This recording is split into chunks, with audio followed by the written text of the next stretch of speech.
Política, moral e ética. A crise política sem fim e sem precedentes sugere algumas reflexões sobre o problema da ética na política. Nenhuma profissão é mais nobre do que a política, porque quem a exerce assume responsabilidades só compatíveis com grandes qualidades morais e de competência.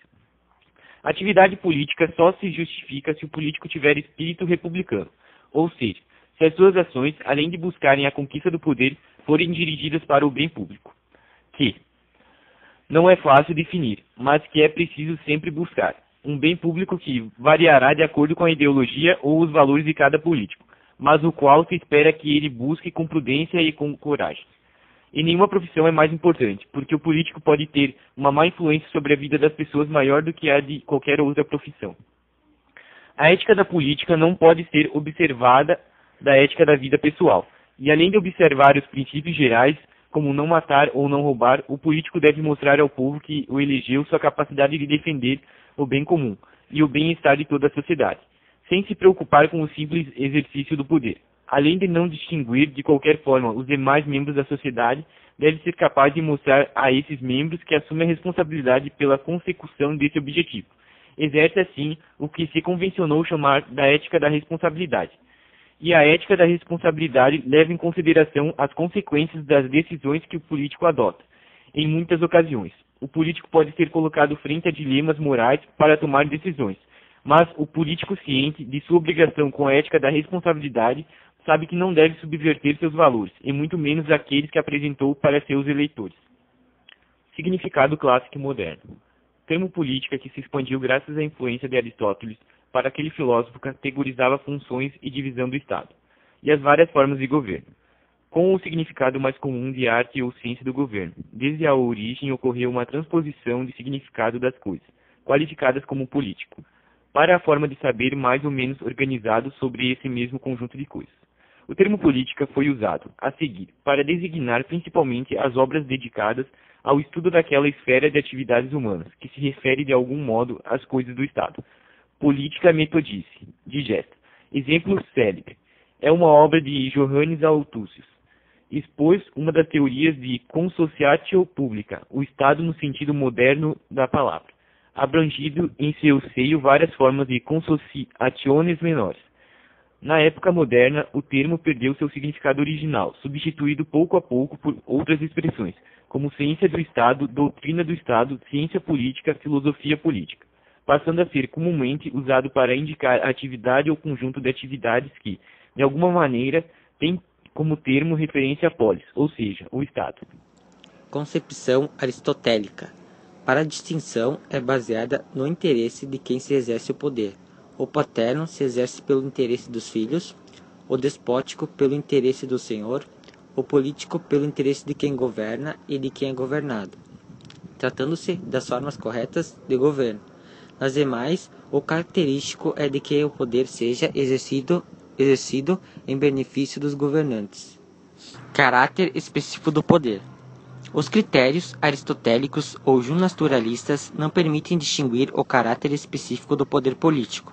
Os escritores políticos não cessaram nunca de identificar governos paternalistas ou despóticos, ou então governos cuja relação com os governados se assemelhavam ora à relação entre pai e filhos, ora entre senhores e escravos, e que não deixam por isso de governos tanto quanto os que agem pelo bem público e se fundam no consenso. Tipos de poder. O elemento específico do poder político pode ser obtido das várias formas de poder, baseadas nos meios de que se serve o sujeito ativo da relação para determinar o comportamento do sujeito passivo. Assim, podemos distinguir três grandes classes de um conceito amplíssimo do poder. Há três classes de poder: o poder político, ideológico e econômico. O poder político consiste na possibilidade coercitiva que o Estado possui para obrigar a fazer ou não fazer algo, tendo como objetivo o bem público. Mas é importante salientar que não existe poder político nas ditaduras, visto que a força em si, dita anteriormente, é apenas uma das condições e não a causa essencial. Portanto, no governo totalitário, o ato de realização é aplicado sem visar o bem público. O poder ideológico é aquele que tem como base certas ideias, valores ou doutrinas, que influenciam as pessoas, induzindo-as a determinados modos de pensar e agir. E o poder econômico se refere a quem tem muito dinheiro, e por isso detém fortes possibilidades de adquirir coisas materiais, poder para mandar em determinados segmentos sociais e até mesmo controlar aqueles que não têm poder, por meio de vantagens ou falsas promessas. Hobbes e o direito natural. O fundamento da teoria moderna do Estado, segundo Hobbes, é a passagem do estado de natureza ao estado civil, ou da anarquia à anarquia, do estado apolítico ao estado político.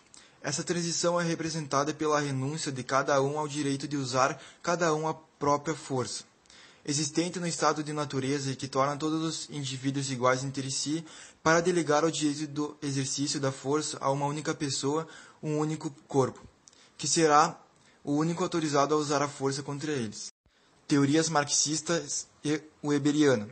A hipótese justnaturalista abstrata adquire profundidade histórica na teoria do Estado de Marx e de Engels, segundo a qual a sociedade é dividida em classes antagônicas e as instituições políticas têm a função primordial de permitir à classe dominante manter seu domínio.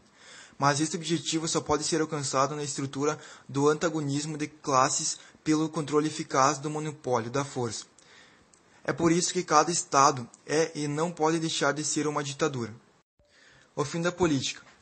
O que a política pretende alcançar pela ação dos políticos em cada situação são as prioridades do grupo. Nas convulsões sociais será a unidade do Estado em tempos de estabilidade interna e externa. Será o bem-estar, a prosperidade em tempos de opressão, a liberdade, direitos civis e políticos. Em tempos de dependência, a independência nacional. A política não tem fins constantes ou fim que compreenda a todos ou possa ser considerado verdadeiro. Os fins da política são tantas quanto as metas que um grupo organizado se propõe de acordo com os tempos e com circunstâncias. A política se liga ao meio e não sobre o fim. Corresponde à opinião corrente dos teóricos do Estado, que excluem o fim de seus elementos constitutivos.